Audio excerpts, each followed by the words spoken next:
시간 함께 나눌 하나님의 말씀은 누가복음 1장 5절부터 17절까지의 말씀입니다.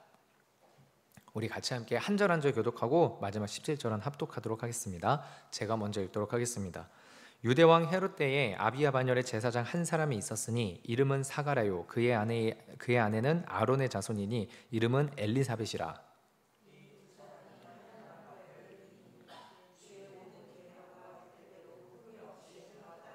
엘리사벳이 잉태를 못함으로 그들에게 자식이 없고 두 사람의 나이가 많더라.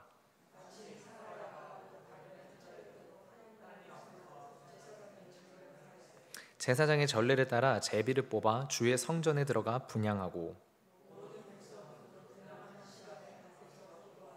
주의 사자가 그에게 나타나 향단 우편에 선지라. 천사가 그에게 이르되 사가랴여 무서워하지 말라. 너의 간구함이 들린지라. 내 아내 엘리사벳이 내게 아들을 낳아주리니 그 이름을 요한이라 하라.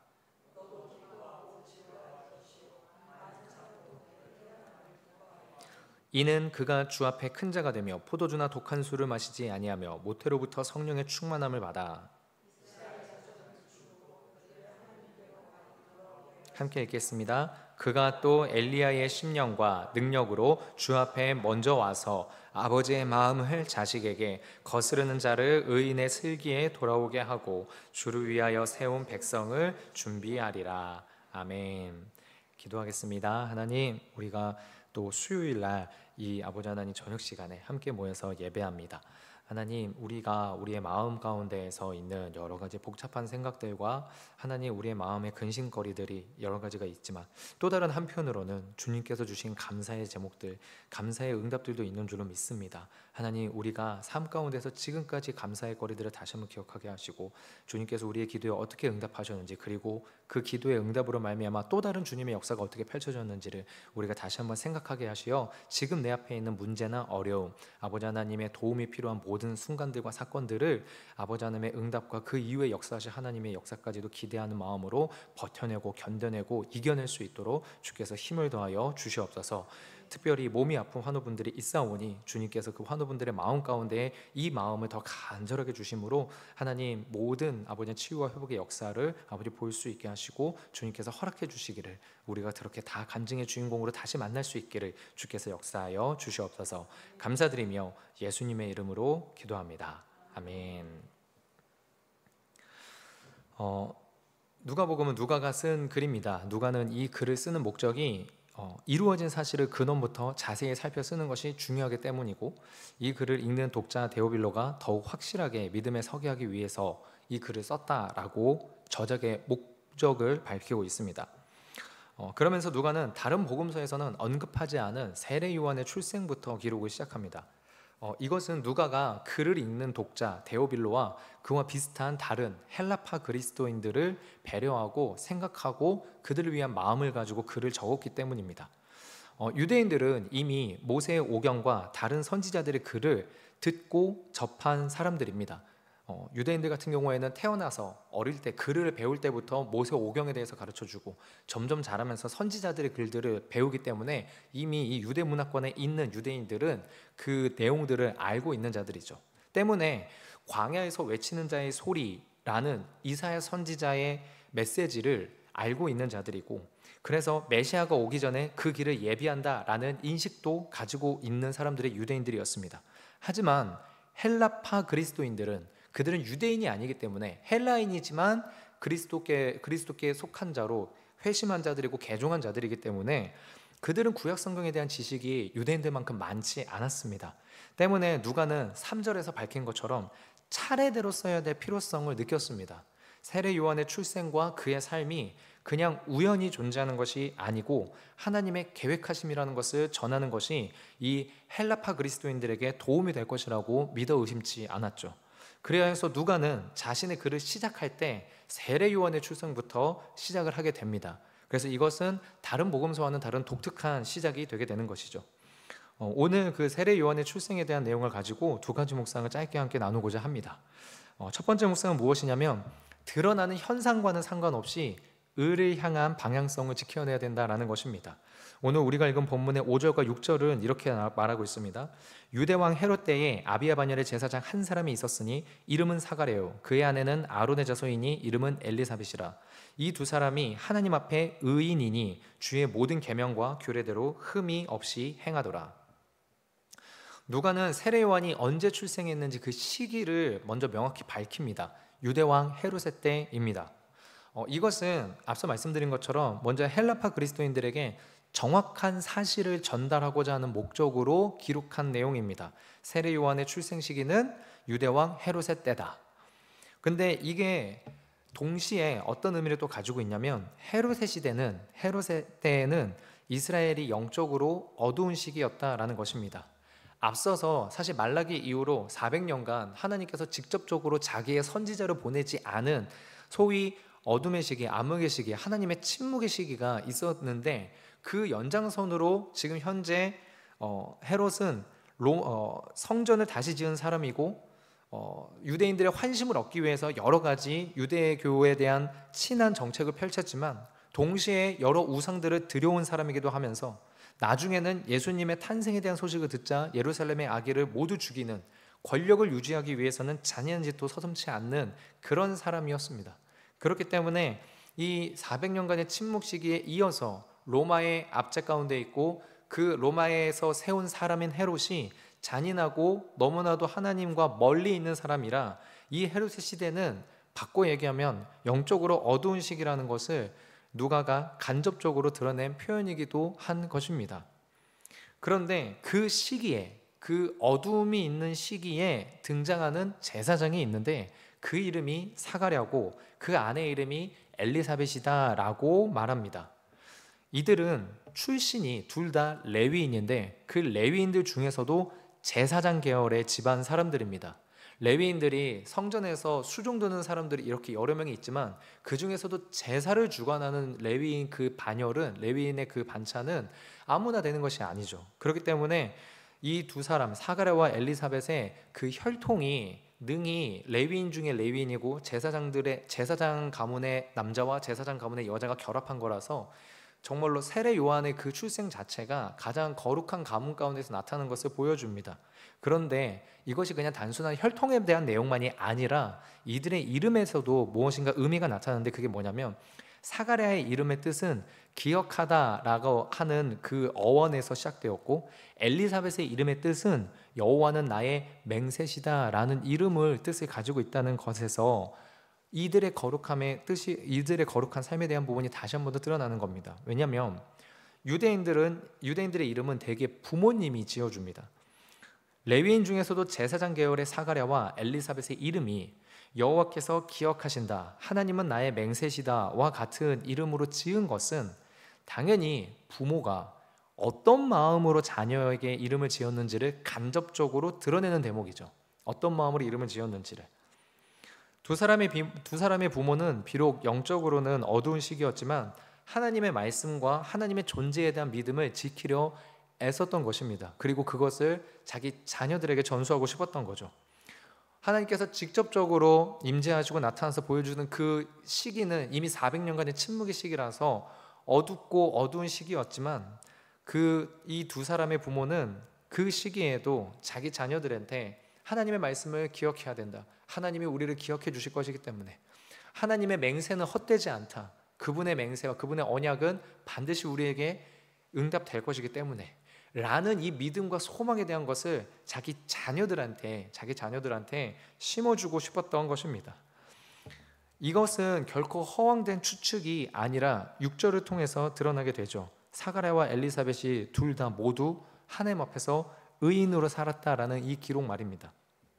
여러분, 부모가 단순히 좋음을 이름을 주는 정도가 아니라 두 사람에게 하나님에 대한 믿음과 신앙을 전수하지 않았다면 이들이 어떻게 하나님 앞에서 의인으로 살 수 있었겠습니까?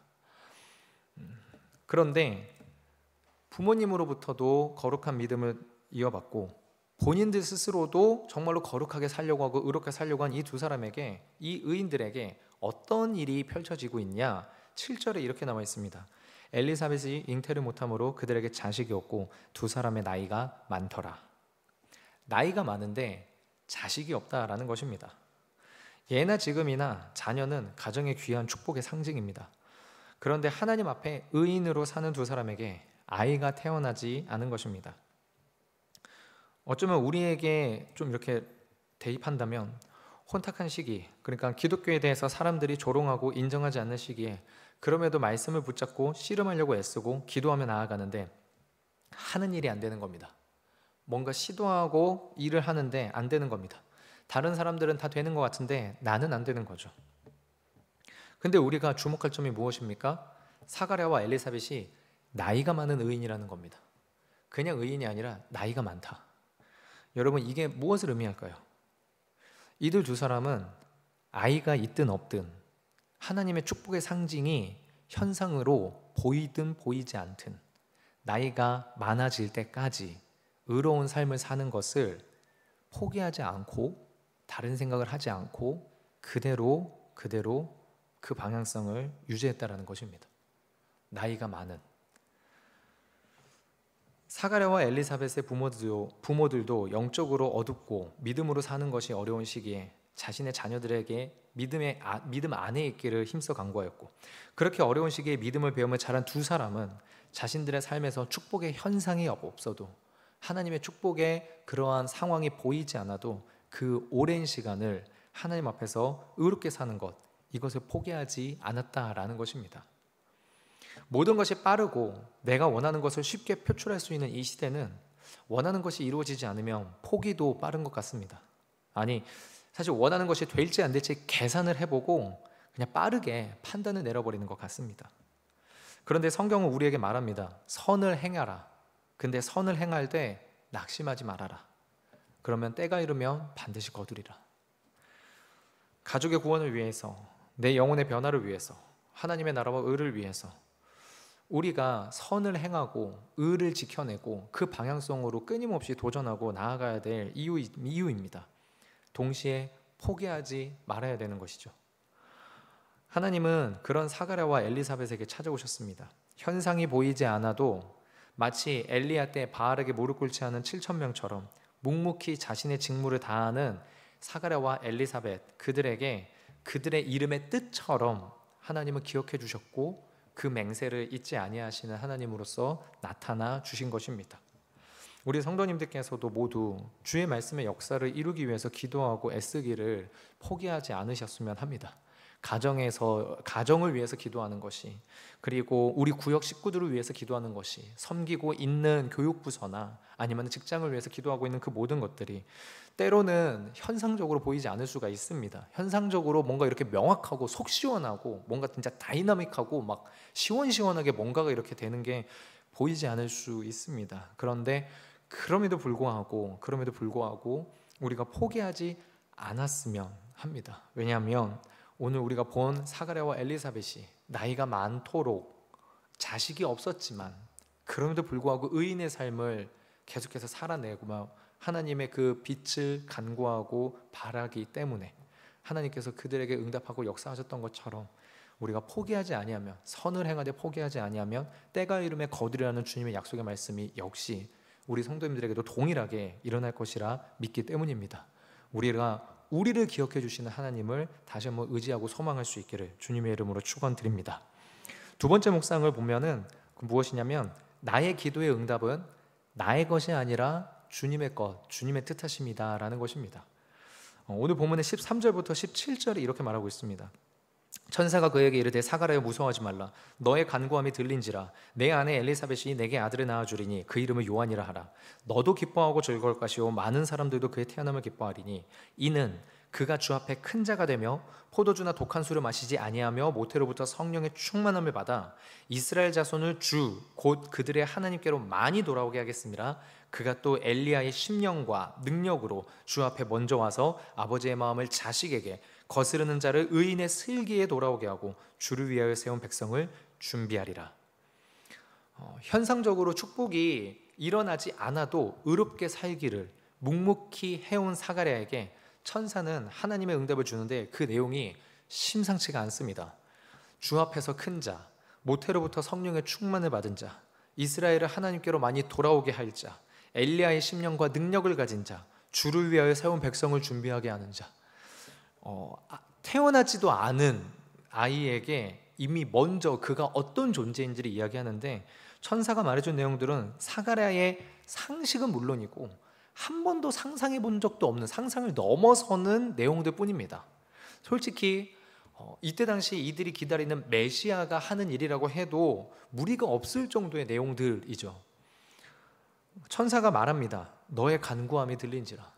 어떻게 이런 어마어마한 내용들의 응답이 나에게 임한 것입니까? 라는 그 물음표 앞에 천사는 말하는데 너의 간구가 들린지라 라고 합니다. 여러분, 이스라엘의 제사장이며 하나님 앞에서 의롭게 살려고 한 사가랴가 하나님 앞에 어떤 간구를 했겠습니까? 당연히 그 자신과 아내의 소원인 자식을 위한 간구가 있기는 했겠죠. 없지는 않았겠죠. 하나님께 나아가는 제사장인데 하나님께 간구하지 누구에게 간구하겠습니까? 바알에게 하겠습니까? 누구에게 하겠습니까? 당연히 하나님께 자식을 달라고 간구하기는 했겠죠. 그러나 제사장으로서, 더더군다나 로마의 지배 아래에 있고 영적으로 어두운 시기의 제사장으로서 그의 간구가 지극히 개인적인 자녀의 문제 하나만 국한되어진 간구였겠습니까? 사가랴와 엘리사벳의 간구는 그저 자기들의 소원을 아뢰는 간구가 아니었습니다. 물론 그것도 있었겠지만 그들의 기도에는 자신의 민족, 하나님이 세우신 나라 이스라엘이 그들의 기도에 가득했겠죠. 그렇기 때문에 그들이 더더욱 의인이라고 주님 앞에 평가받을 수 있는 사람들이었겠죠. 그리하여서 하나님께서는 사가랴와 엘리사벳의 개인의 기도에 응답을 주시면서 동시에 하나님 나라를 위한 사가랴의 간구에 대한 응답도 이루어 주신 것입니다. 어떻게요? 아들을 줄 텐데 그 아들이 너가 간구한 대로 이스라엘의 회복을 위해서 이렇게 일할 것이다. 우리는 기도에 대해서 종종 과소평가하거나 기도에 대해서 종종 오해하는 경향이 좀 있기는 합니다.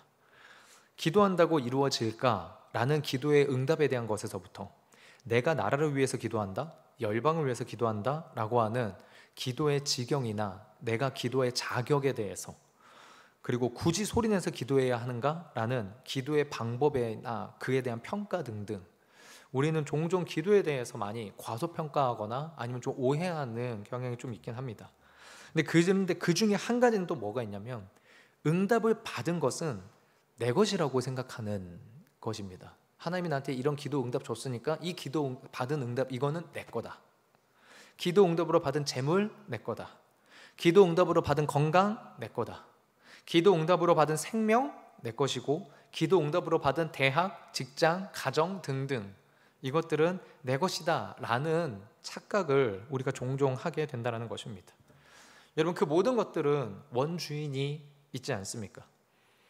그 하나님을 잊고 받았으니까 나의 것으로 여기는 오해, 나의 것이라는 오해가 있으니 그것들을 내 방식대로 다루려 하기도 한다라는 것입니다.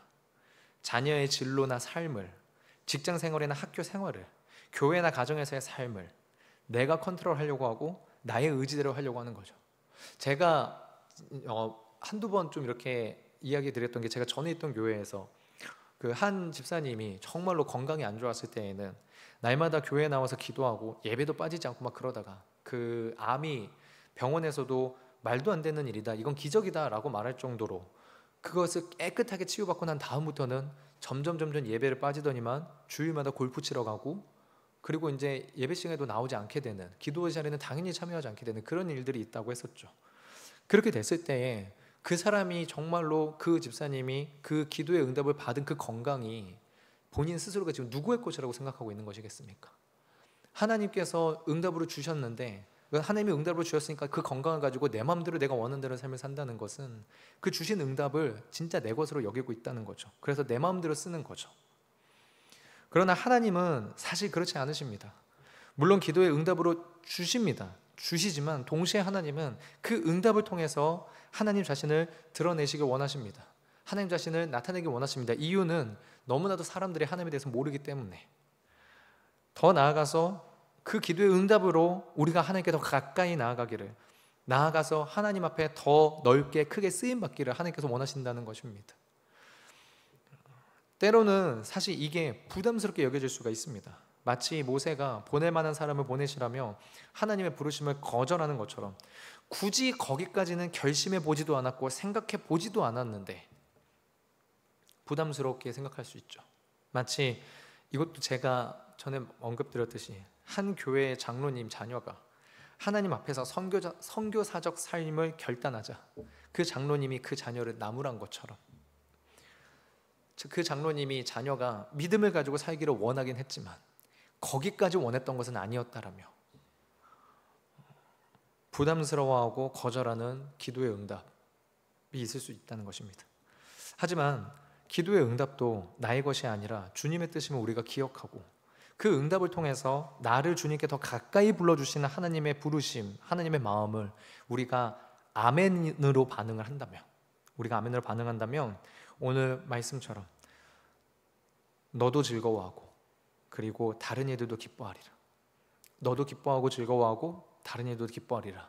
어떻게 해요? 세례 요한 때문에, 세례 요한이 하는 그 일들 때문에 사가랴 너 자신도 기뻐할 것이며 더 나아가서 세례 요한 때문에 주께로 돌아오게 된 수많은 이들도 기뻐하게 될 것이다. 그러한 아름다운 결론, 하나님의 은혜의 결론을 우리가 체험하게 될 줄로 믿습니다. 그러니 우리에게 주어진 기도의 응답도 하나님께서 주신 것임을 잊지 아니하고 더더욱 겸손하게 주님께 나아간다면 하나님께서는 이 응답을 통해서 다시 한번 또 다른 30배, 또 다른 60배, 또 다른 100배의 하나님의 역사와 영광을 보게 하실 줄로 믿습니다. 우리가 이것을 위해서 기도하고 소망하며 기대하고 바라며 하나님 앞에 나아갈 수 있는 우리 모두가 되길 주님의 이름으로 축원드립니다. 우리 함께 기도하도록 하겠습니다.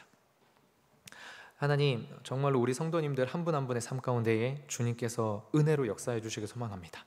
하나님, 정말로 주님께서 살아계심을 우리 모두가 체험할 수 있게 되길 소망합니다. 그런데 주님께서는 주님의 살아계심을 정말로 주님이 택하신 자들에게 보여주시는 것을 아끼지 아니하시고 망설이시지 아니하심을 고백합니다. 그래서 그 택하신 자들을 통하여서 하나님의 나라의 역사를, 하나님의 구원의 영광을 이루어 가시는 줄로 우리가 성경을 통해서 듣고 보고 배웁니다. 우리를 그렇게 사용하여 주시옵소서.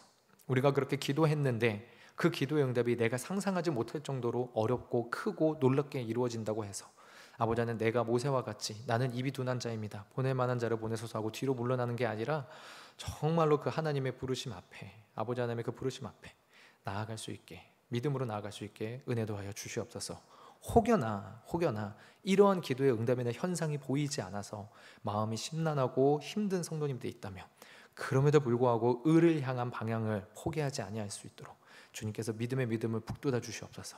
주님께서 반드시 기억하신다라는 것, 주님은 우리의 맹세가 되신다라는 것, 아버지 하나님, 우리가 정말로 붙잡고 의지하며 나아갈 수 있게 하여 주시옵소서.